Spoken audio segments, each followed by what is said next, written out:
Yo, what up guys, Travic here. Today I want to talk about one of my favorite farming strategies, and if the title of today's video hasn't given it away, I want to talk about Beast. Now in patch 3.27, Beast received a huge quality of life update and a lot of things have changed, including we now have asynchronous trade for our Beast, which makes it even easier to be an Beast farmer. Before we get into the tree and the atlas, let's talk about everything that's changed. First and foremost, when we go now to our menagerie, we no longer need to talk to Einhart to be able to pull out our beast. Originally, back in the day, Einhart used to sell us these little orbs and we'd be able to pull the beast out with the orbs. Now things are completely different. Now, thanks to quality of life updates, I can easily control click this little X to delete beasts that are bad, and I can just control left click to automatically itemize my beast immediately. So no more do we have to spend the days literally sitting there with little Pokeballs and trying to pull out our beast. You can now siphon through all of your beasts, you can find good ones, you can remove bad ones, and the list of what beasts we're willing to sell now gets a little bit bigger from previous leagues. The upside being that it's so much easier to just pull out everything that's good. And you can see while I'm sitting here talking to you, it becomes really easy to start just deleting all of my beasts, finding things that I want to sell, and just prep everything to be able to pull out. That's number one. Now, I'm going to pull all these guys up because I'm going to sell them. And back in the day, this would be a huge pain in the butt to pull out. But now with a couple of clicks, you know, we just are able to grab everything that we want. No problem at all. And then you would go through your list and you would find the beasts that you want to pull out and you would pull them out to sell. Like, you know, these Kraken Camaros are really good to pull out to sell.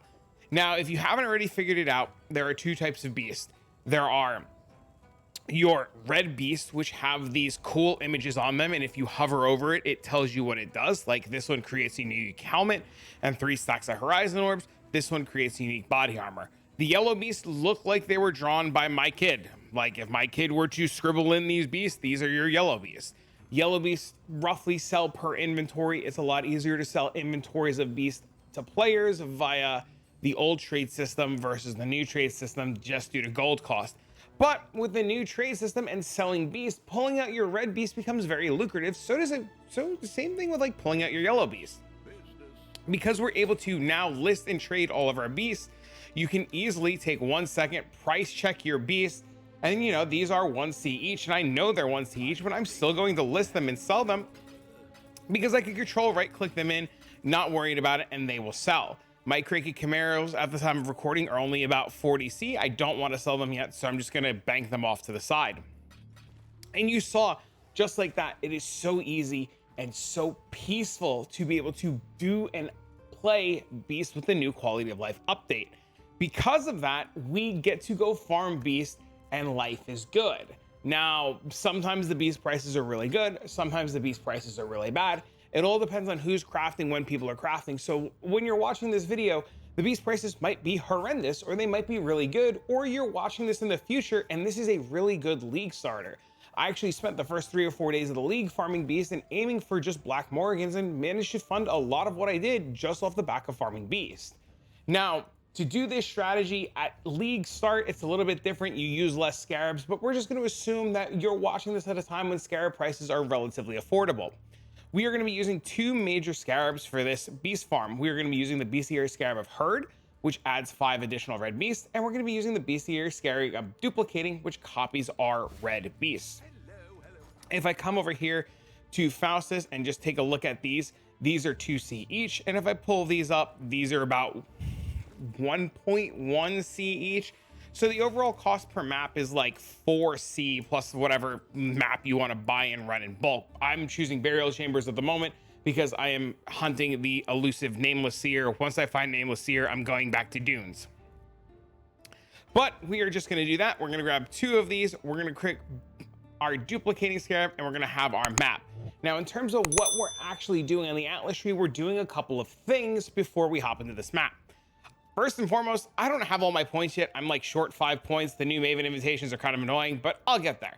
You can clearly see you don't need all the points. I didn't even need 126, but this is what we're doing. We're going to use an Atlas that allows us to go into a map, kill a bunch of beasts, grab a bunch of stuff, and get out without worry. So to be able to do that, we're going to be focused on 3 very specific things. 1, we're going to be focused on beasts because we can put them on asynchronous trade. 2, we're going to be focusing on blueprints because once again, we can post them on asynchronous trade. And 3, we're going to be hunting that elusive Starfall creator because, hey, you never know. Having it on the map and having access to it might just give you the opportunity to see it. And if you get lucky, you get lucky. So what we're going to be doing is we're going to be setting up our atlas to have as much Einhart chance as possible. You're going to see that we have 4 or 5 major wheels over here for beast. We're going to take the wheel down here for just chance for more beast. We're going to take the wheel over here to contain additional yellow beast because we want to sell yellow beast and more chances for Einhart. We're going to take it so that our yellow beasts have a chance to be replaced with red beast so that we see a whole lot of beast. We're going to take the 2 nodes here for chance for beast to be in our map. We're not going to take this one. This node's not very good. We don't care that the beast breaks out. We don't care that it gets all extra little bonuses. That's whatever. And then we're going to come up here and we're going to take this whole wheel up here, including this nodes for 2 hearted hunt. This is really cool because it allows our beast to have the opportunity to have additional chances to be used, which is really cool. So you can see right here on this Kraken Camaro has a 20% chance to not be consumed, and people pay slightly extra for these percents, and they can go as high as 40%, and you'll get a little bit more of a premium if you have a large number of 40%. Depends on how fast and how willing you are to sell the beast and wait and how much of a markup you want to do. Outside of that, there's one major beast wheel left. This is that wheel right over here. What makes this wheel really interesting is this wheel allows us to choose the types of beasts that we want to hunt. We can hunt for Feral, we can hunt for the Kraken, we can hunt for Venomous, we can hunt for Sagawal. Feral's going to give you your Feral, like your all your dogs and your wolves. It's going to give you your Black Morgans. Kraken, or from the deep, is going to give you your frogs, your Vivid Watchers, anything that like is a water type. So you usually take this for your Kraken Camaros. Venomous is what's going to give you your spiders, all of those like Phenomenal Plague Arachnids, those split spiders. That's where this comes from. And then Sagawal is what's going to allow you to search for those elusive Vivid Vultures. Now, depending on the time of the league, depending on the price of beast, depending on what kind of research you do, and depending on what you as the player want to hunt to sell, these outer nodes are going to change. You're always going to take natural selection, as natural selection makes it so that the beasts in your map are the less common varieties, giving you higher opportunity to see those Vivid Vultures, those Black Morgans, those Kraken Camaros, and so forth and so on. And then you're going to pick, between 1 and 2 of the different types of beasts to hunt. As you get a little bit later into the league, you pretty much want to do the deep and you want to do the sands. This way you can hunt Kraken Camaros and Vivid Vultures. But early in the league, usually you do the wilds and the deep. Sometimes when spiders are really good, you'll do hunt for Venomous. But you leave it to you as the player to decide what you want to farm. Me personally, at the current moment, or at the time of recording, I have it on Kraken Camaros and I have it on Black Morgans. I'm probably actually be changing this very, very, very soon, within the next day or 2, and just coming over to the sands. Now, if you don't know what kind of beast they are or what family they come from, and you want to double check, after you pull them out and put them in your inventory, the little canned beast or the little Pokemon beast will tell you. It'll say family the sands or family the deep, as you can see from this one. And you'll be able to kind of distinguish what beasts come from which genus or genus, or which family they come from, and you can figure out what you want. Now that we know what we're doing with beasts, let's just recap over the ore and the heist mechanic. We're going to be taking all of these ore nodes because we're looking to put as many ore deposits on the map as we can. We're going to make sure that we have the rare variety of ore. We're going to make sure that we want to have at least 2 ore deposits, and we're going to want to make sure that we have the Verisium ore. The Verisium ore is how we get those Starfall craters, and the Verisium ore is what we found out over time that converts into Starfall craters. So more looks at rare ore, more looks at Verisium, more looks at Starfall craters. Outside of that, we're going to be putting as many or as much smugglers caches on our map as we can. We want to make sure that Huck accompanies us too, so we have a little extra damage. And we just want to take as many of the heist nodes as we can, because blueprints are worth a pretty penny.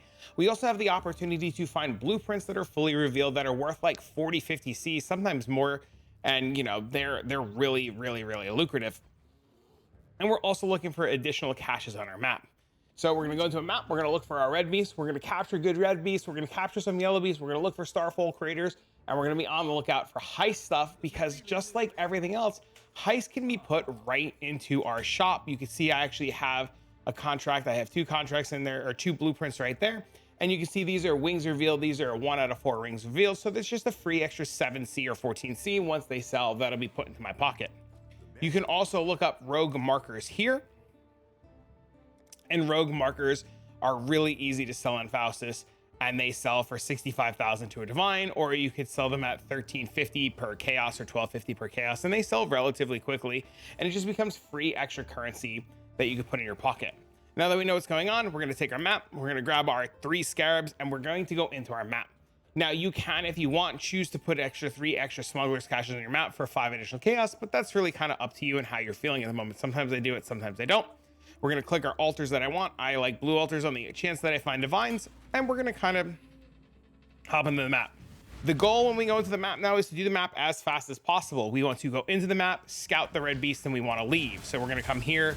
We're going to see that's a spider. That's not one that we want. This is a minotaur. That's not what we want. And you'll be able to identify these beasts the more that you go and the more that you play. You can see that's a yellow beast there. And then we're going to make our way up here. We are looking for spiders with white dots on their ass. We're looking for bears that look like this with red spikes.